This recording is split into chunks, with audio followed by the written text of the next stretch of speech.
కావాల్సిన కొంత మానవీయ విలువల కోసం ప్రచారం జరగాల్సిన అవసరం చాలా ఉందని మటుకు అనిపిస్తుంది.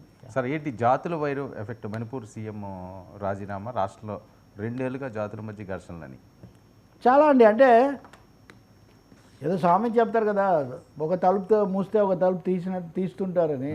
ఇప్పుడు ఢిల్లీలో విజయం చాలా బ్రహ్మాండంగా సాధించాం, అది ఇదని బీజేపీ ఇంకా ఎదురు లేదు అన్ని పార్టీలు అని అనుకుంటుండగానే రెండో రోజునే మణిపూర్లో ప్రభుత్వం పడిపోయింది. తనుగా రాజీనామా చేయాల్సిన పరిస్థితి వచ్చింది.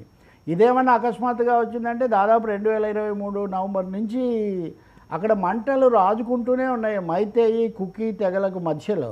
ఈ ముఖ్యమంత్రి బిరేన్ సింగ్ అనే అతను మైతేయిలు మెజారిటీ, తర్వాత వాళ్ళు కొంచెం మైదాన ప్రాంతాల్లో ఉంటారు, వీళ్ళ తరఫున ఉండటంతో కుకీల మీద ఘోరమైన అనేక ఘటనలు జరిగాయి. దాదాపు కొన్ని వందల మంది చనిపోయారు.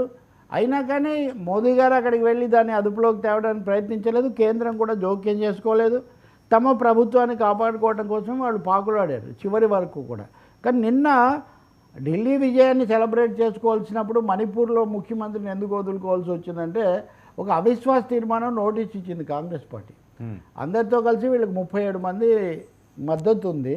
వీళ్ళలో ఒక పార్టీ, చిన్న పార్టీ ఇంతకుముందే మద్దతు ఉపసంహరించింది. నిన్న బిరేన్ సింగ్ రాజీనామా చేయడానికి వెళ్ళినప్పుడు ఆయనతో పాటు 14 మంది ఉన్నారు. అంటే 37 మందిలో 14 మంది ఉన్నారంటే మిగతా వాళ్ళు లేరు.